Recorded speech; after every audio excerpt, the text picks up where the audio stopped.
जब भी महिला का प्रेगनेंसी टेस्ट पॉजिटिव होता है और वो डॉक्टर के पास आती है, चेकअप करवाती है, सबसे पहला सवाल होता है, डॉक्टर हमारा बेबी बिल्कुल स्वस्थ है, आपको धड़कन सुनाई दे गई? तो आज हम इसके बारे में चर्चा करें कि प्रेगनेंसी में धड़कन कब शुरू होती है और वो कितनी होती है, उसका कभी वो नहीं दिखाई दी तो उसका क्या हम समझ सकते हैं। इन सब बातों के बारे में हम चर्चा करेंगे। मैं हूँ doctor Malti Bhojwani, obstetrician and gynaecologist and IVF consultant, director Malti hospital एवं test tube baby centre Bhopal, practising since last 40 years. हम सभी जानते हैं कि जब हमारा प्रेगनेंसी टेस्ट पॉजिटिव होता है, जैसे हमारी माहवारी की जो डेट है वो नहीं आती है, 2 या 3 दिन चढ़ने के बाद यदि हम यूरिन टेस्ट करते हैं तो पॉजिटिव आता है, या तो हम सीरम बीटा एचसीजी टेस्ट करते हैं तो वो पॉजिटिव आता है, तो हमारी प्रेगनेंसी 4 हफ्ते की हो गई है। धीरे धीरे इम्प्लांटेड एम्ब्रियो होता है, उसका डेवलपमेंट होता है और कभी 5-5.5 महीने में उसका हार्ट बन जाता है। और यदि ये हार्ट को हम इस प्रेगनेंसी की 5.5 हफ्ते की प्रेगनेंसी की यदि हम ट्रांसवजाइनल सोनोग्राफी करेंगे तो हमें फीटस की हल्की हल्की धड़कन दिखाई देती है। हालांकि ये धड़कन हमें स्टेथोस्कोप से नहीं सुनाई देती है, न ही हम पेट से होने वाली सोनोग्राफी के माध्यम से इसको पता कर सकते हैं, लेकिन सोनोग्राफी, ट्रांसवजाइनल सोनोग्राफी में 5.5 से 6 हफ्ते के बीच में हमें फीटस की धड़कन क्लियरली दिखती है और हम उसको सुन भी सकते हैं। तो डेफिनेटली जब धड़कन दिखती है तो डॉक्टर और पेशेंट दोनों ही आश्वस्त हो जाते हैं कि ये प्रेगनेंसी बिल्कुल स्वस्थ है और ये सुचारू रूप से आगे बढ़ रही है और ये ट्विंस भी नहीं है, सिंगल प्रेगनेंसी है, इसकी पोजीशन ठीक है, एक्टॉपिक प्रेगनेंसी नहीं है। इसी कारण धड़कन को हम फीटस के स्वास्थ्य के साथ जोड़ते हैं। कभी कभी यदि हम 6 हफ्ते पे, इसीलिए अक्सर डॉक्टर्स प्रेगनेंसी के 6 हफ्ते के आसपास में पेशेंट को सोनोग्राफी करने की सलाह देते हैं और उसमें से ये सारा इंफॉर्मेशन हम हासिल करते हैं कि प्रेगनेंसी की कंडीशन क्या है और कुछ जटिलता तो नहीं है। इसी कारण इस प्रेगनेंसी को डेटिंग स्कैन भी कहा जाता है। इससे हम डिलीवरी की डेट कैलकुलेट कर सकते हैं और कुछ महिलाओं में लेकिन ये धड़कन 6 हफ्ते तक नहीं दिखाई देती है, तो उसका क्या मतलब हो सकता है। ये भी देखा गया है कि महिलाओं में कभी कभी माहवारी इरेगुलर होती है और उनका ओव्यूलेशन देर से होता है। तो जब ओव्यूलेशन 1 हफ्ता देर से होता है तो डेफिनेटली जो पूरा सीक्वेंस है धड़कन डेवलप होने का वो भी देर से आता है। इसी कारण ऐसी वाली महिलाओं में जिसमें ओव्यूलेशन देर से होता है, इसको हम डिलेड कंसेप्शन कहते हैं और उसकी जो धड़कन होती है वो 1 हफ्ता 10 दिन लेट भी आ सकती है।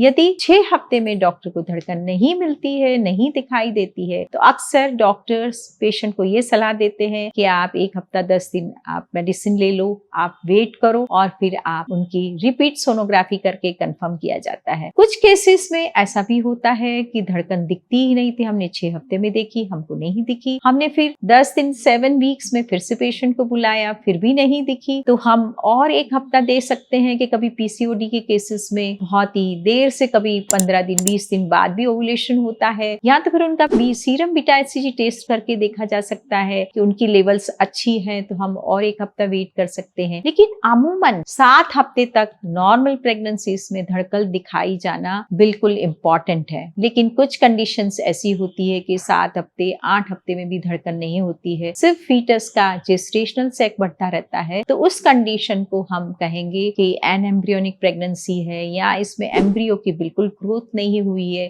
ये वाली कंडीशंस जब कभी एम्ब्रियोस में जेनेटिक डिफेक्ट्स या कुछ ऐसी एबनॉर्मलिटीज होती है जो कि स्वस्थ एम्ब्रियो नहीं होते हैं, तो उन केसेस में ये एम्ब्रियो बढ़ना बंद कर देते हैं और इसको हम मिस्ड प्रेगनेंसी या मिस्ड अबॉर्शन कहते हैं। लेकिन इस कंडीशन को देख के कभी कभी महिलाएं खूब परेशान हो जाती है कि डॉक्टर क्या हमारी तरफ से कोई गलती हो गई, हमने सब दवाइयां भी खाई है, सब एडवाइस ली है, तो ऐसे कैसे हो गया और क्या कुछ ट्रीटमेंट करने से हमारी ये धड़कन वापस आ सकती है क्या। तो जब भी एम्ब्रियो का डेवलपमेंट होता है, उसके जो क्रोमोसोम में डिवीजन होते हैं, क्रोमोसोम से एम्ब्रियो बनता है और इस डेवलपमेंट के दौरान कुछ क्रोमोसोम्स में कुछ बदलाव आ जाते हैं जिसे हम म्यूटेशंस कहते हैं। इस म्यूटेशंस के चलते कभी कभी उनका जेनेटिक स्ट्रक्चर जो होता है वो डिफेक्टिव हो जाता है, जिसके कारण ये डिफेक्टिव एम्ब्रियो आगे उनकी एग्जिस्टेंस के लिए वो बिल्कुल अनुपयुक्त होते हैं, वो कॉम्पिटेंट नहीं होते हैं या स्वस्थ एम्ब्रियोज नहीं होते हैं। इसलिए ये नेचर का रूल है कि स्वस्थ एम्ब्रियो नहीं है तो उनको डिस्कार्ड किया जाए। इसलिए यदि आपके एम्ब्रियो में धड़कन नहीं आती है तो आपको ये समझ लेना चाहिए कि ये एम्ब्रियो स्वस्थ नहीं है, इसमें कुछ त्रुटियां हैं जिसके कारण वो बढ़त नहीं ले पा रहा है। तो इस प्रेगनेंसी को हम लोग मिस प्रेगनेंसी कह के इसका टर्मिनेशन किया जाता है। अब